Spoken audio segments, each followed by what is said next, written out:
Welcome to the State of the Buccaneers podcast. I'm your host, Jacob Pfefferkorn, and this is the biggest and only fan-run podcast of the East Tennessee State Buccaneers. We'll get right back to you after the tune.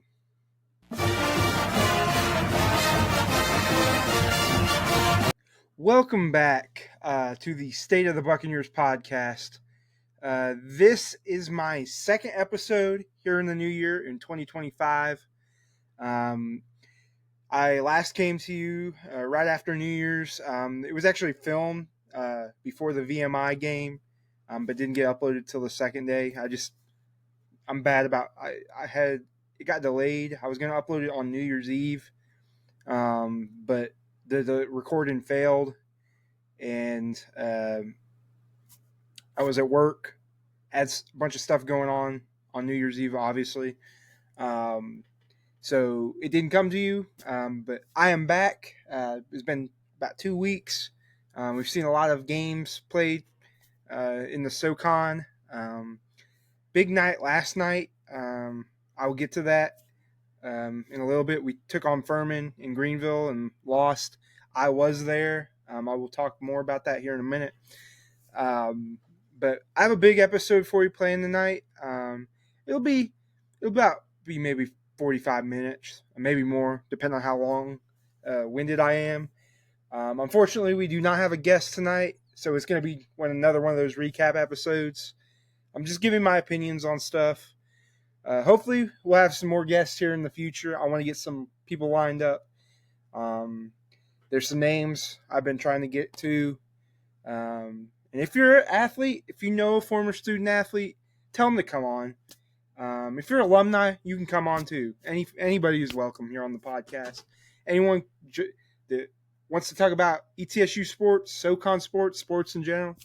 I do tonight. I'm going to talk about some other projects I have here at the end as well. So it'll be a pretty good episode. So tune in, grab you a drink, maybe watch this with your dinner. Although by the time this gets uploaded, it'll be probably tomorrow, honestly, or later tonight. So it'll be probably your go to bed or watching it before you go to bed, or the drive to work in the morning. But without further ado, I just wanted to start off. There hasn't been a huge amount of news with ETSU football. No notable hires, I would say. Will Healy is filling out his staff. A lot of assistants, and I think assistant from Clemson came over along with Cam Aiken. I keep wanting to say Clay Aiken, but that's a much different person.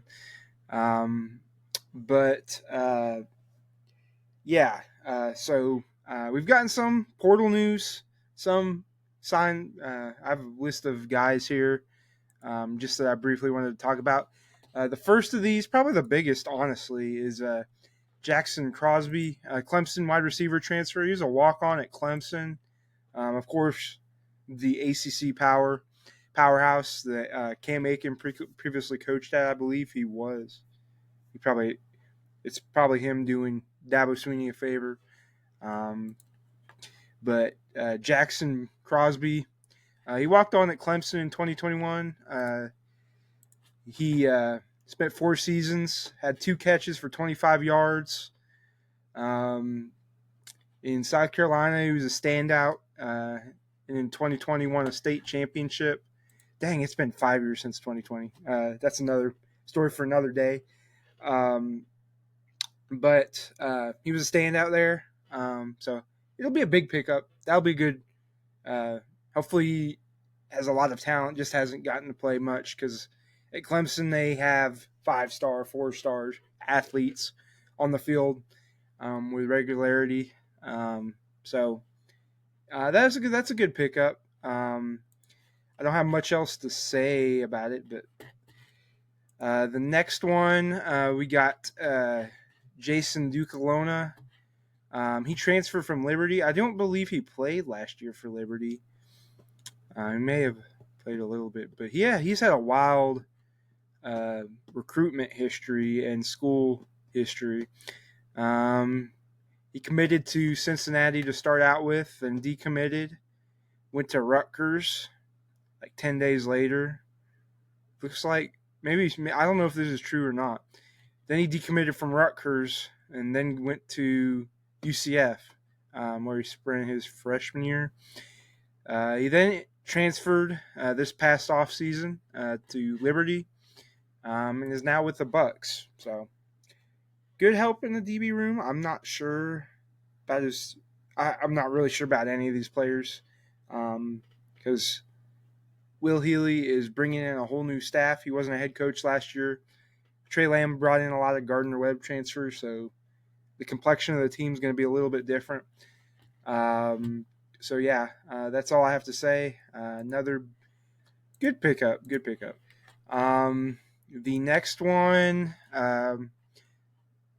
this is probably one of our more productive transfers so far. Trevor Moffitt, Gardner-Webb linebacker, ironically from where Trey Lamb coached. Someone, I believe, one of my guys I'm on Twitter with, Ben Parrish. He's been on the podcast before. I believe he said, "Don't need Trey Lamb to get Gardner-Webb transfers."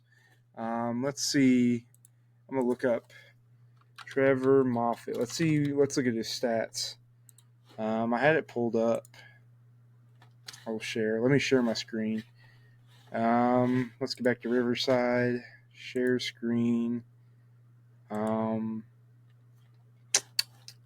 just share it briefly. Yeah, last year he had 63 total tackles. He was a previous App State transfer to Gardner-Webb. 5 sacks, a 1 forced fumble, and a pick. He's I'm not sure what his height is. Let's go look at his bio. Do they have height? No, they just have a listed weight. So, not sure on what his height would be. We'll stop sharing for a minute. So good pickup, good solid pickup. The next one on the list I have is Colin Rutland, Youngstown State tight end. He has some good size. Let me look up Colin Rutland. He didn't record stats last year, I believe. Yeah, he didn't play much. He was a freshman, but he's from Virginia. He was 6'7", 240 pounds, so good size for a tight end. So maybe he'll be something in a couple years. Still young. In high school, he had decent stats. But yeah, that's good pickup. The last transfer commitment that I have on record as having down is Isaiah Potts. He was a defensive line transfer from Campbell. I'll talk about his stats in a minute. I'll share his stats. I believe he recorded some, just like the linebacker from Gardner-Webb. But share. No. Wanted to go to something else. Let's go ahead and share my screen again. Let's see, Isaiah Potts. It went back too far. Let's share Isaiah Potts. As you can see here, he's a 6'1", 305 lineman. He recorded 22 total tackles, 7 solo, 15, and 1 sack.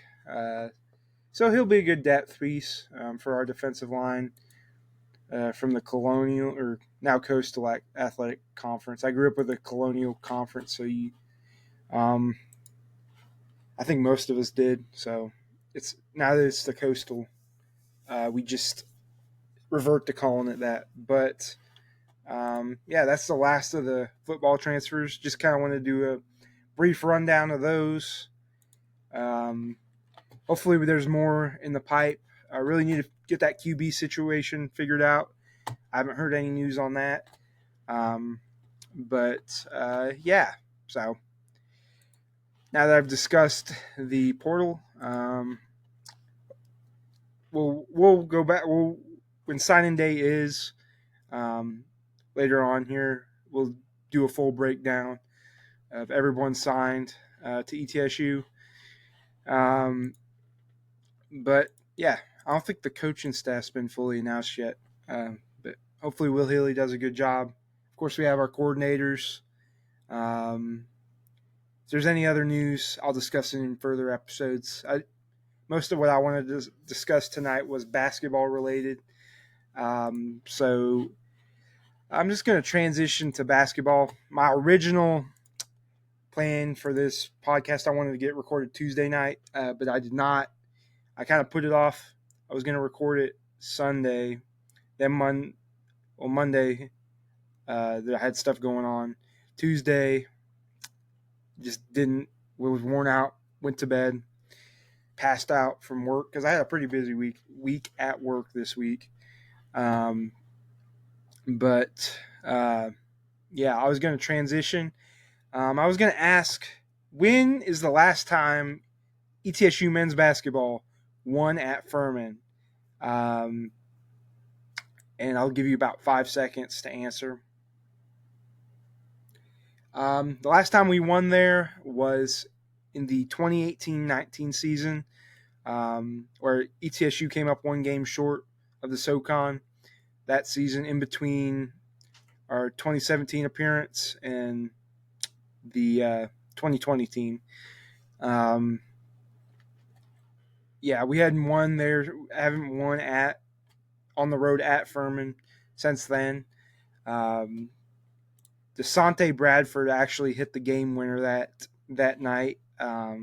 He won the SoCon Player of the Year that year.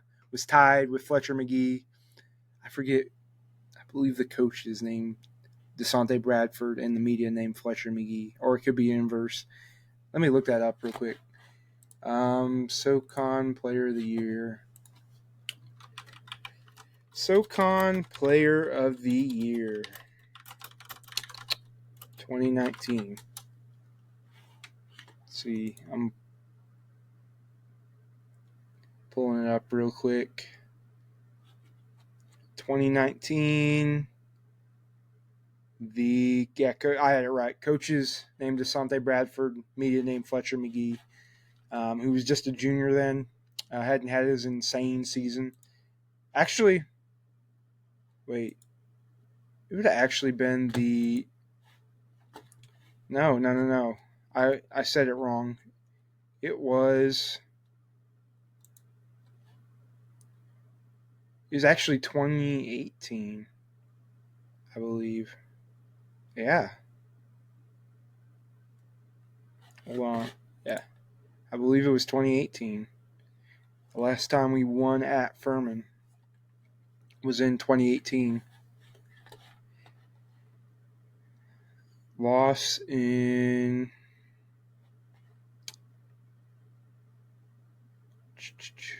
Yeah, that was the last time Furman lost there. Yeah, that was DeSante Bradford's season. He won the Player of the Year. Mm-hmm.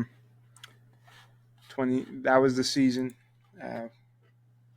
My senior year of high school.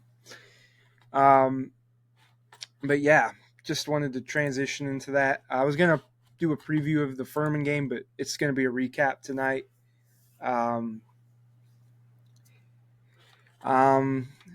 But just before I get to that game, we're going to start by breaking down the first game. I previewed the VMI game briefly before we got into conference play. ETSU on New Year's Day, ETSU dominated VMI. First half, they kind of let VMI hang around, and it was tied. But the Bucks ended up winning 84-69. I'm going to share my screen. The Bucks dominated the second half. The big story in that game was John Buggs III. He was absolutely on fire. He was 10 of 16 from three, and the team we hit a team record 17 threes in a game. 10 of those were John Buggs, and he scored a career high 33 points. I believe that was a career high. At least it was a career high at ETSU. But besides that, Jaden Seymour had a triple-double, only the third time in school history, joining Tim Smith and Courtney Pegram. I believe it was Tim Smith and Courtney Pegram as the only other players to get triple-doubles. I do know the only other players to hit threes were also Tim Smith and Courtney Pegram within the program. 10-plus threes. It was Courtney Pegram, Pat Good. Courtney Pegram and Pat Good were the two others that hit threes. The triple-double was Tim Smith. But John Buggs was only the third player to hit 10 threes in a game. Patrick Good has the record against Western Carolina his junior year with 11. And he was the Western killer when he was here under Steve Forbes. But yeah, that was a great day to start out the new year. Just rolling VMI with a record-setting performance. Shout out the whole team. Bugs and Seymour, Q, all had a great game. Q didn't have the greatest game, but he was making plays. The bench played pretty good as well, hit clutch shots when they needed to. But yeah, that was all I needed to discuss with VMI. The second game of the SoCon schedule was the game against Wofford. We returned home to Freedom Hall on Saturday after New Year's, first Saturday in New Year. ETSU early, they came out swinging. They got up on Wofford by quite a bit. It was about a 9-point. At max, it was a 9-point ETSU lead. But ETSU came out swinging again, played really good offense in the first half. Second half, not as much. And we fell to the Terriers in a tough one. What's his name? I believe it was Jackson Silvis. He could just not miss. Him and Dylan Bailey could not miss to start the second half. They hit something like 5 threes in a row just to get up by quite a bit on us. They outscored us in the second half. ETSU battled back with a press against Wofford, and we had a chance to win the game. Seymour missed the wide open shot. He didn't have the greatest game, still scored 14. Q played good, 18 points. Bugs played good, 16 points. We just got outshot. Although we made the same number of threes, free throw shooting continues to be a big deal in our losses. So that was a disappointing loss against Wofford. The next game was a barn burner against Mercer. I was down in Charlotte when this game was going on, watching on my phone, following on my phone. ETSU got up in the first half, was shooting pretty good. They let Mercer battle back once again in the second half. At the end, Mercer took the lead. Then Q hit a ridiculous shot. He had a great game against Mercer. Had 25 points. It was the Q and Seymour showed.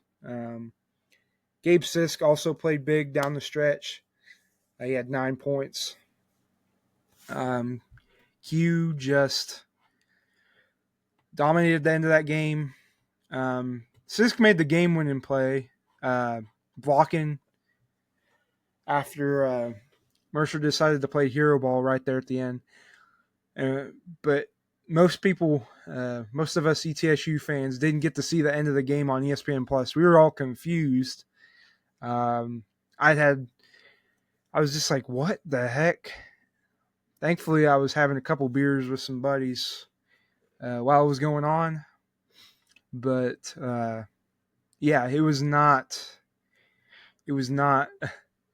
Mercer fumbled the bag with their ESPN Plus crew. But it was a big win for the Bucs. Much needed win after that Wofford loss.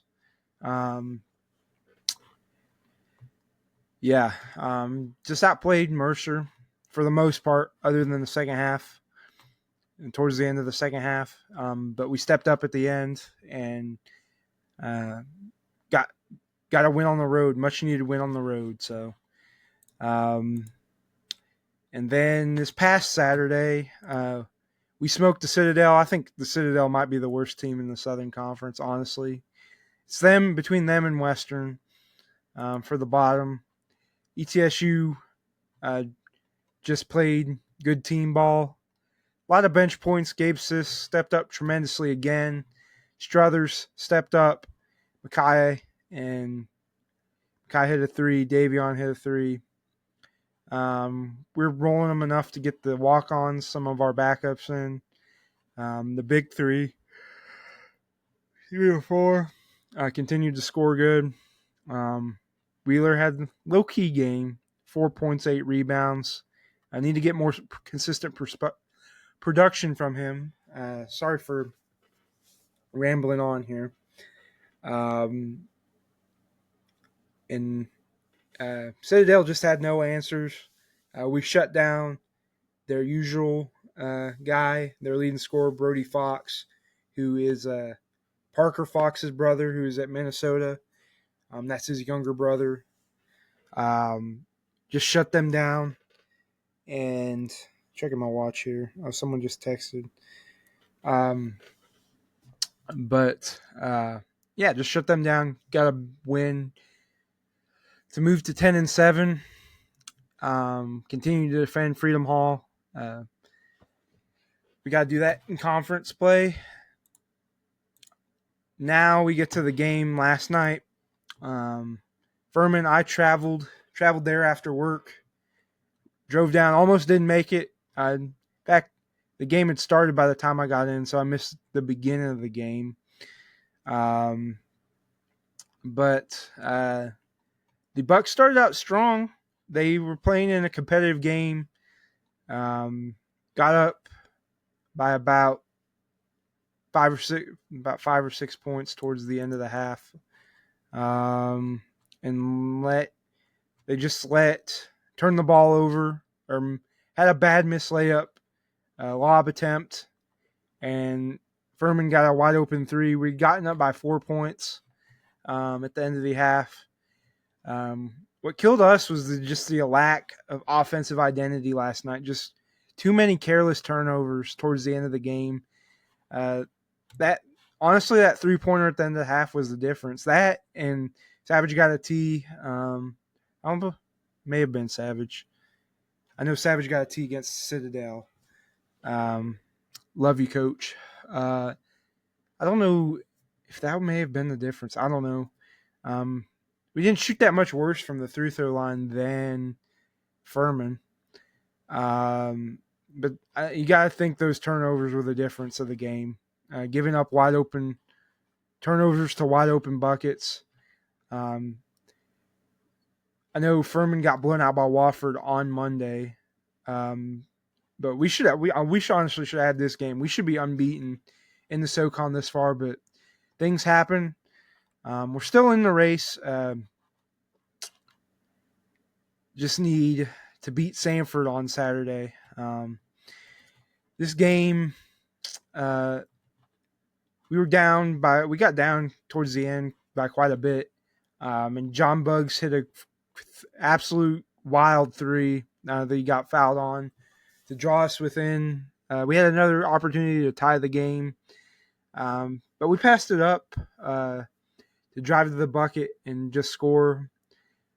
Could not get a good look. We probably should have honestly tried for a three. Honestly, just lose there. Hugh took it to the rim. He had a up and down game, especially from three. He didn't shoot too great from three, but did have 21 points. We just need to find some offense outside of him and Seymour to help us. The bench was mighty quiet there. There's only 8 points there. Furman just had us beat on bench production too. We've got to win a game where they shoot that poorly, and they didn't shoot all that great from three other than Nick Anderson hitting a couple clutch threes and PJ Smith, their usual guys. But you've got to win tough games like that if you want to win the SoCon regular season title. Now we've got to play catch up. 3-2, not too bad, but just a lot of missed opportunity in that game. I'm proud of every ETSU fan that traveled down. We were trying to make some noise. I think we pissed off a lot of the old head Furman fans. Some of them were chill, but there was one guy down in front, a couple down in front that waved by all us ETSU fans. On one of there was a technical call on Jaden Seymour as well. There was clear path technical, I guess, intentional foul. But I screamed, "You suck!" I forget who was shooting the free throw, and he missed. I was just doing my typical stuff where I get fired up. I just got excited every basket, trying to root on my Bucks because they could hear us. Hope you know you all are loved, win or lose. But hopefully one day I see us win on the road. I just decided since I was working from home today to drive down there. On-site reporting, Bucks had an up and down game. Had some really clutch moments, but some just really bad glaring moments. We just got to get those cleaned up. Get those cleaned up before the SoCon tourney. Get us playing our best ball. I hope we have a better record than last year. But 8 losses is tough. We've got to not lose many more games here the rest of the way. Furman only has 3 losses. Samford only has a similar record. Those are the only 2 teams that really don't have a lot of losses. So it would have been wonderful to get a win here at Furman. We just got to get Furman back here in Freedom Hall in the next couple weeks. Get one back on them. But yeah, that was the game recaps and up to date. So yeah, just share with me your thoughts on the Furman game in the comments below, on Twitter, wherever. Another controversial close loss. Hopefully the Bucks. Hopefully some of these start going our way. The last couple of years it's been rough with close losses, but just got to step up and start winning some of those games because it really hurts at the end of the season. But our next game, I will share. Let's go to our next game. Is on the road in Birmingham against Samford. I just wanted to briefly discuss around the league. We'll look ahead. It is on CBS Sports Network at 6:00 on Saturday. So yeah, watch. I will not be driving to Birmingham. Just hope the Bucks can pull an upset and let us. Samford's last 5 they haven't lost, so it'll be a tough one. We're about middle of the league right now. Got to get up and hopefully we can get to where we can get a bye on Friday, and give us some space. Let's see. Let's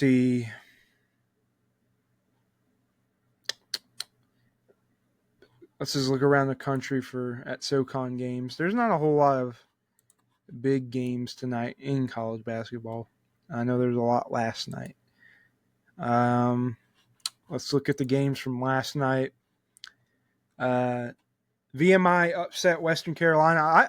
I firmly believe in VMI. They played us better than Citadel did. I'm surprised.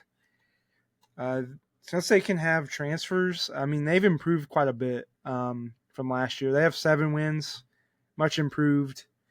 Chattanooga beat Wofford, so Wofford no longer has 1 loss.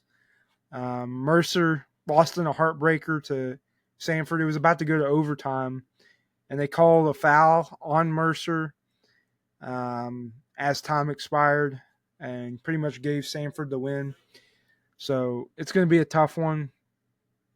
I'm going to need to play a lot better against them. UNC Greensboro beat the Citadel. Citadel has not won a SoCon game yet. I believe, I'm not sure who Western's win was against.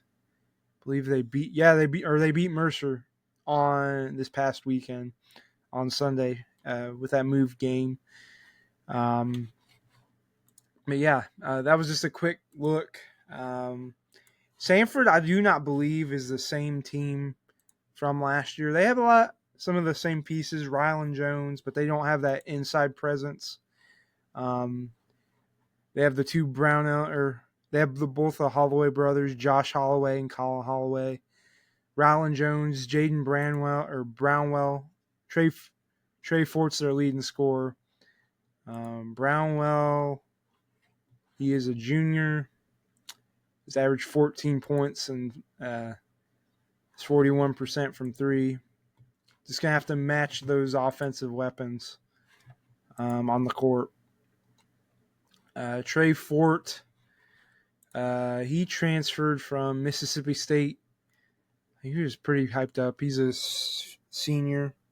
So I believe his third school. I don't know if he transferred anywhere else in between.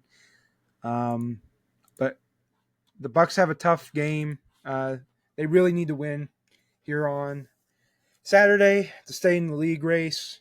If we want to have any shot at all, we need to beat Samford, man. We need to beat them twice.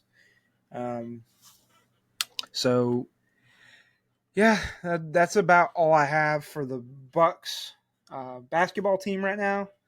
I'm going to go briefly discuss the women's team. The women's team, they actually play tonight against Mercer. Not sure what time, 7 p.m. So the game's about to start. Shout out to those that are there. The Bucks women's team's been kind of down this year. They got a win over Tusculum, 103-55 to start the new year, but first 2 conference games have been kind of disappointing, dropping them to UNC Greensboro and Western Carolina. They better pick it up. I don't think they're the same team this year. They're just, I don't know, they just don't look great. They are 9-8 so far here on the year. Just kind of meh. But that's all I have as far as basketball is concerned. Yeah, I didn't. So yeah, I don't have much more else to talk about tonight. As far as ETSU's sports teams go, yeah. Big week coming up for ETSU basketball after we take on Samford. Let's go back and look at our schedule. Let's check. It's not loading. My internet is being slow as crap. We take on Western Carolina next Wednesday at home. And Chattanooga next weekend. Oh, crap. I think I'll have to find those. Yeah. Big games down the stretch here. Chattanooga next weekend will be huge as well. But yeah, that's all I have as far as ETSU sports is concerned.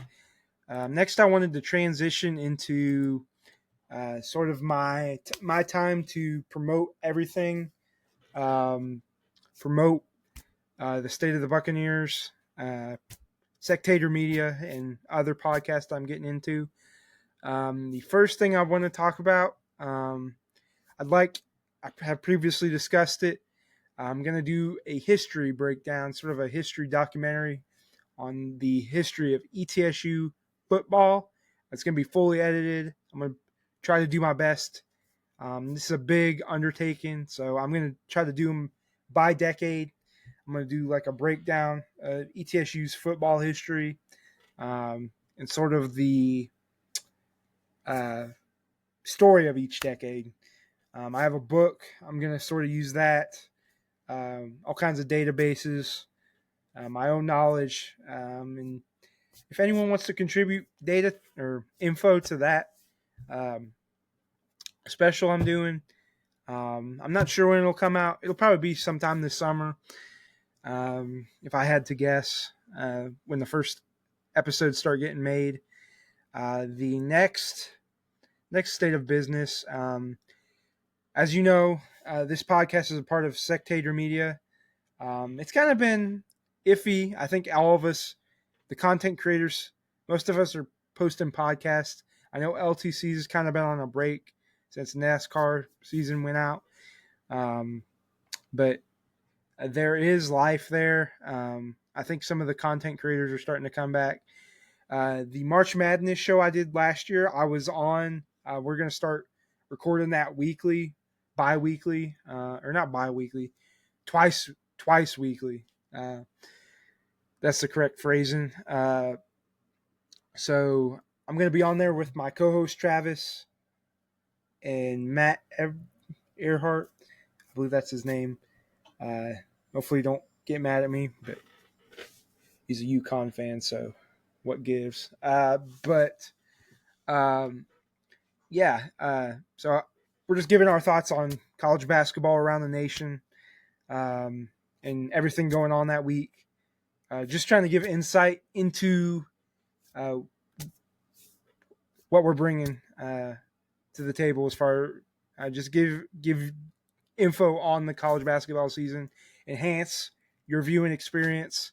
So go give it a watch. I'll put a link down in the description to the YouTube channel. We live stream on Sunday night after the football game. Hopefully, we're planning on doing it tomorrow night as well.